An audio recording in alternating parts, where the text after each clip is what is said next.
وقل جاء الحق وزهق الباطل إن الباطل كان زهوقا. بسم الله الرحمن الرحيم. الحمد لله رب العالمين والصلاة والسلام على أشرف الأنبياء والمرسلين سيدنا ونبينا محمد وعلى آله وصحبه أجمعين. أما بعد. Esselamu Aleyküm ve Rahmetullahi ve Berekatuhu muhterem Müslümanlar. Allah'ın izniyle bugün size ibret olacak bazı ayələrdən oxuyacağım, sizinle paylaşacağım. Ve bazen bize sual verirler ki, özünü İslam'a nispət edən bazı o firqələrlə, digər firqələrlə biz niye ittifak edə bilmirik, vəhdət qura bilmirik, birləşə bilmirik?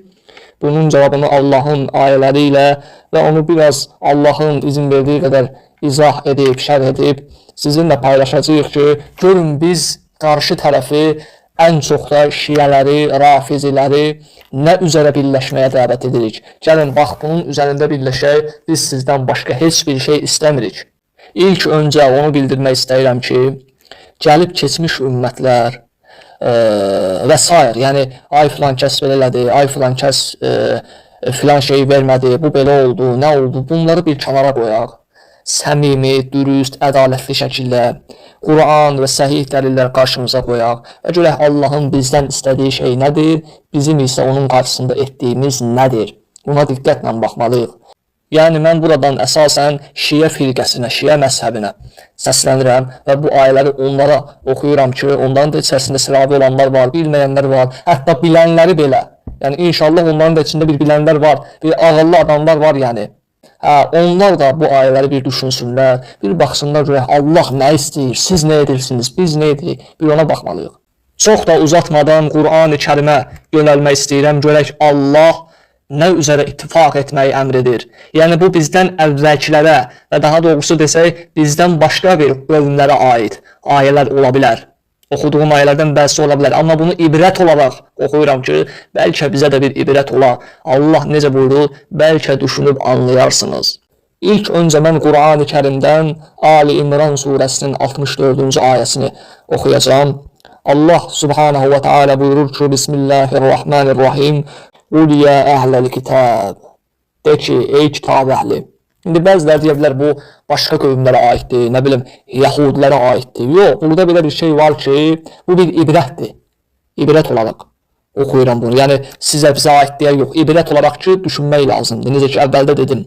Qul ya əhləl kitabi. De ki, ey kitab əhli. Ta'aləv ilə kəlimətin səva'in beynənə və beynəkum. Gəlin, sizinlə bizim aramızda olan bir kəlmədə, bir sözdə ittifaq edək, birləşək.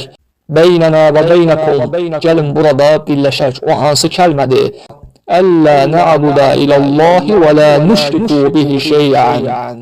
Allahdan başqa heç bir şeyə qulluq etməyək və ona heç bir şey şərik qoşmayaq. Sonra davamında görün nə deyilir?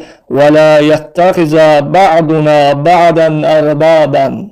Və deyir ki, bəzilərini bə'dən və ya bir-birimizi ona şərik qoşmayaq.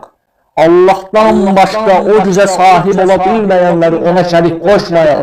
O yaradandır, öldürəndir, vahiddir, qafurdur, rahimdir. Hər şey onundur, onun əlindədir. Ondan başqa ibadətə layiq olan məbud varmı? Yoxdur. Yəni, buradakı ərbabən Rəbb sözünün cəmidir, Rəblər, ilahlar, ondan başqasını ilahlar etməyin. Yəni, ilah edib, Rəbb edib, ona yalvarmayın Allahdan başqasını.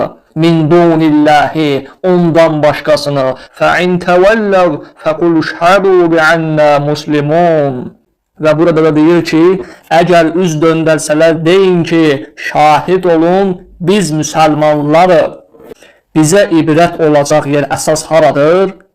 Ya əhləl kitab, ta'aləv ilə kəlimətin səvain beynənə və beynəkum.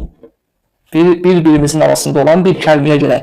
Mən elə bir kəlmə söyləyirəm ki, sizə, gəlin o kəlmədə birləşək. Nədir o?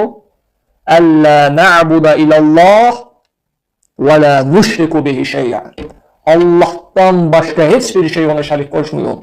Yalnız ona ibadət edin. Bu bizə bir ibrətdir. Ey müsəlmanlar, Ey Şiə toplumu və digər toplumlar, bax biz sizinlə buna görə vəhdət, ittifaq qura bilmirik. Biz sizi gəlin burada ittifaq quraq deyirik. Ondan başqalarını çağırmayın. Vallahi billahi qiyamət günü başqa çağırdıqlarını sizi tərk edəcək. Sizi unudacaq. Siz və Rəbbiniz tək başına qalacaqsınız. O gün ona necə cavab verəcəksiniz? Nə üzlə Rəbbinizə baxacaqsınız? Hansı üzlə? Yəni bunu bir düşünün. Tək siz yox, hər birimiz düşünməliyik ki, biz harada xəta edirik, biz harada səhv edirik. Allah uzaq etsin, nəuzubillah, biz şərik qoşuluqmu? Qoşmayaq. Sonra yenə Ali İmran surəsi 103-cü ayədə nə buyurur Allah? وَاعْتَصِمُوا بِحَبْلِ اللَّهِ جَمِيعًا وَلَا تَفَرَّقُوا Hamınız Allahın ipindən möhkəm yapışın və təfriqəlik etməyin, ixtilaf salmayın, firqələr yaradıb bölünməyin. Bir kəlmədə, bir sözdə birləşin. Burada nə deyir? وَاعْتَصِمُوا بِحَبْلِ اللَّهِ Allahın ipindən yapışın. Burada gələn ip nədir? Onu Allah bizə Əl-Bəqərə surəsinin 256-cı ayəsində belə izah edir. Bismillahirrahmanirrahim. La ikraha fid-din. Dində məcburiyyət yoxdur. Qad təbəyyənər rüşd minəl-ğay. Artıq haqla batil, pisliklə yaxşılıq ayrılmışdır. Fəmən yəkfuru bit-tağut. Kim tağutu inkar edərsə, şeytanı inkar edərsə, Allahdan başqa ibadət edilənləri inkar edərsə və yu'minu billahi və Allaha iman gətirərsə, yalnız Allaha fəqad istəmsəqə bil-urvətil vusqa. Heç bir zaman pozulmayan, yarılmayan, qırılmayan bir ipdən yapışar, bir qurtdan yapışar, ipdən. Bil-urvətil vusqa lənfis'ana ləhə vəllahu səmi'un alim. Həqiqətən Allah eşidəndir, biləndir. Baxın, biz sizə gəlin bunun üzərində birləşək deyirik. Yəni bu dünya həyatı keçici bir həyatdır. 60 il, 50 il, 90 il, uzağı 100 il yaşayacaqsan. Bir gün gələcəksən Rəbbinin yanına, onunla baş-başa qoyacaqsan. Səni gəlib qohum əqrabaların bastıracaq, dostların bastıracaq. 10 dəqiqə sənin qəbrinin üzərində dua oxuyacaqlar, bağışlanma istəyəcəklər. 15 dəqiqə, 20 dəqiqə, 1 saat sonra sənin yanından ayrılacaqlar. Bir həftə sonra tamamilə unudulacaqsan. Buna görə dəyərmi bu dünyana, o dünyaya dəyişməyə? Və ya bilər-bilməz şirk edib, Allahdan başqalarına yalvarıb, Allahı unutmağa dəyərmi ey insan? Həqiqətən dəyməz. Bax, biz də sizi gəlin bu kəlmə üzərində birləşək deyirik. La ilahə illallah Muhammedur Rasulullah. Bundan gözəl kəlmə varmı? Bundan yaxşı bir kəlmə varmı? Allah bizləri bu kəlmə üzərində birləşdirsin. Allah bizim günahlarımızı əfv etsin və bizləri bağışlasın. Allah bizi eşidib faydalananlardan etsin. Nəstəğfiruka və nətubu ileyh. Velhamdülillahi Rabbil alemin. Və sallallahu və səlləm alə nəbiyyina və habibina.